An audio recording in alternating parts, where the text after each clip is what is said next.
Thanks, everybody. Thanks for inviting me to share my thoughts on the issue of patients' rights. I'm really always excited to come for DIPCON. Last year it was in Mahabalipuram, and this year it's in Madurai. And thanks to Dr. Vinay and the organizing team for organizing this conference. Why, for me, it becomes important is that here I find medical officers, nurses who come for this conference. It's not the usual suspects whom we meet in the conferences always, the same old people. And it's a pleasure actually to see them come and actually listen. That's a great thing I really appreciate. The topic of patients' rights in India, my views come from the work. What I've done is looking at recourse to patients' rights by filing public interest litigations in the courts, my work on the Clinical Establishment Act, and also I tried to start a website on the lines of WikiLeaks called MediLeaks, where patients' things, problems, violations that took place, they could be. Somewhere we could not take it forward. We hear from the media and various people, individuals sharing about how the patients are treated in both public and private health facilities. Patients' rights have been given the least importance in India by the providers, users, statutory bodies, and the government. And I'm really glad that patients' rights finds a good mention in this conference and they have given importance to it. Otherwise, usually patients' rights is relegated, not so important. What are patients' rights? This comes from the obligations of the state and healthcare providers to respect the dignity, autonomy, and equality of care-seeking individuals in healthcare settings. WHO defines patients' rights as those owed to the patient as a human being by physicians and by the state. And the rights vary from countries, and they are usually influenced by patient status, families. Patients' rights involves preventing, treating, and managing illnesses or health conditions. They aim to safeguard dignity of healthcare seeking individual. It includes the right to dignity, autonomy, participation in healthcare decisions, informed consent, refusal of medical treatment, confidentiality, privacy, access to medical records, information, and redressal. In the Indian context, patients' rights primarily stem from the constitutional provisions, different legal frameworks, and ethical guidelines. The Constitution of India guarantees the right to life and personal liberty, including the right to health and medical care as per Article 21 and Directive Principles. There are other legal instruments such as the Consumer Protection Act and other places. Health acts such as the National Medical Commission Act 2019, the Indian Medical Council, that is the Professional Conduct, and Ethics Regulation 2002, Drugs and Cosmetics Act, the Clinical Establishment Acts of various states and the Central Act also contribute to defining and safeguarding patients' rights. There are some states that have mentioned it very explicitly in their acts and rules.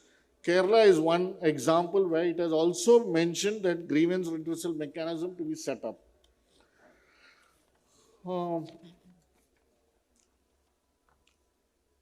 Rajasthan recently passed an act of right to healthcare to 2023. Mental Health Act of 2017 are examples of development in this area also where the protection of the patients takes place. National Human Rights Commission, the National Accreditation Board of Hospital and Healthcare Providers have also outlined specific patient rights. Now, the Charter of Patient Rights basically goes into right to, and these need to be displayed in the healthcare facility.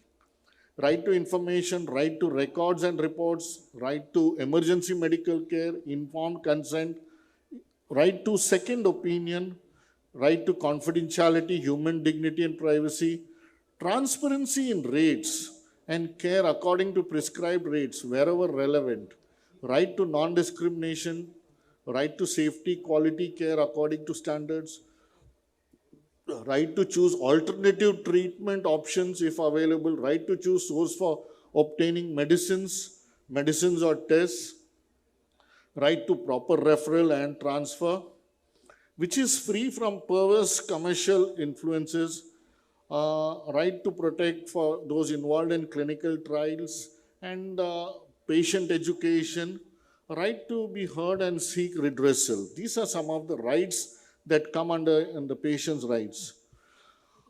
How, what are the kind of violations that take place of patients' rights? There are many instances. Abuses range from denial of care, poor quality of care, fleecing of patients, shortage of medicines, diagnostic equipment, ensuring safety, violation of patients' rights to informed consent, privacy, confidentiality, and non-discrimination to most serious forms of cruelty, torture, and inhuman treatment in healthcare facilities. What is the situation of health enforcement of patients' rights in India? India is a mixed medical practice. There is a dominant private health sector that exists alongside a public health system that is beloved to provide healthcare services which are challenged. Healthcare facilities are more susceptible to human rights violation and healthcare patients' rights because of the power asymmetry between the care-seeking individual and healthcare providers. I think one of the important things that is in to place healthcare patients' rights in the context of healthcare system, access to healthcare, shortages of health services, is a major problem. So patients' rights, how do you place it in that? Parallel systems of operating for different sections of the population. You have a healthcare system which is private, which is for those who can pay, CGHS and other places only for the government and employees. The army has its own healthcare system. So you have various parallel systems that operate. There is no one healthcare system in this country. One may try to believe something else.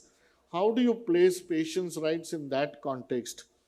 We are overwhelmed with social inequities of religion, caste, region, gender, social status and income, stigma associated with specific illnesses. These, you have to place patients' rights in this context. Frankly, I have a strong thing that value of life in this country is not important unless you are a VIP or someone important. Some 5 white people die in US, that becomes news. 200 people die in Bangladesh or in India, you just turn the page. How is the value of life you're given?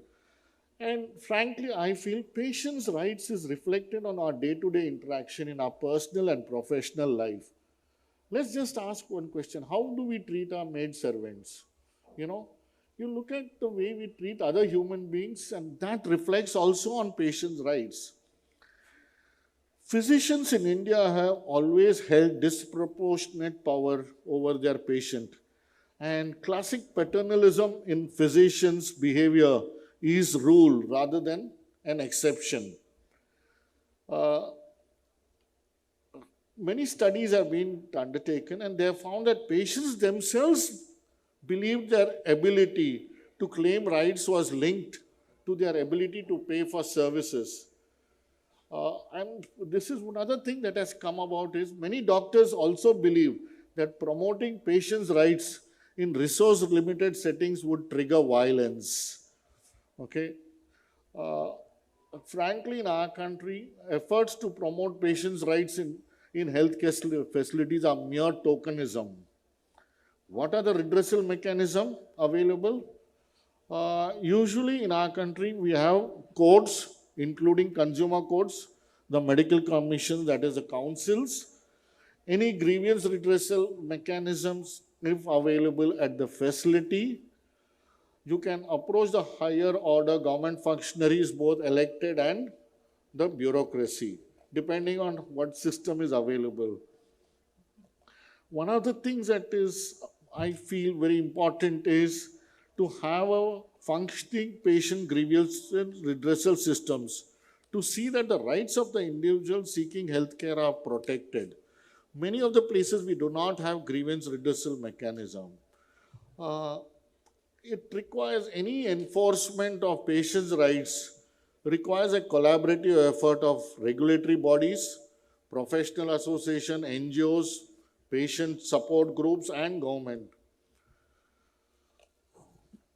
The national, one of the important things that both public and private need to establish for patients' rights and their charter to be displayed and advocacy.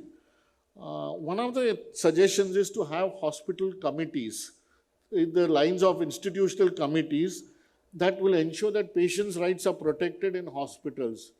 They should review all the complaints that are there from the patients and ensure proper care to see that they are addressed. I think one of the important things is also to raise awareness about patients' rights among public and educate and empower patients about their rights. I think finally I would say patients' rights would be achievable or important when the provider or the government functionary puts himself or herself as a patient without contacts or money. When you go as a patient, that's the final thing. And I think I like to ask this question. The question that each of us, whether as a doctor, nurse, or any health worker, how do I want my family members, relatives, or friends who become patients to be treated? That's where the patient's right starts from. Thank you.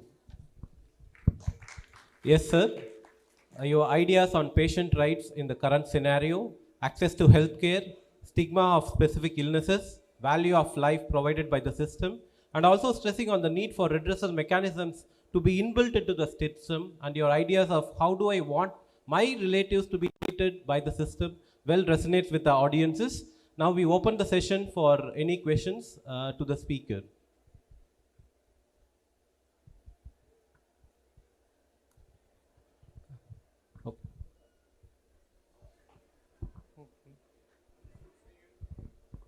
If there are no questions,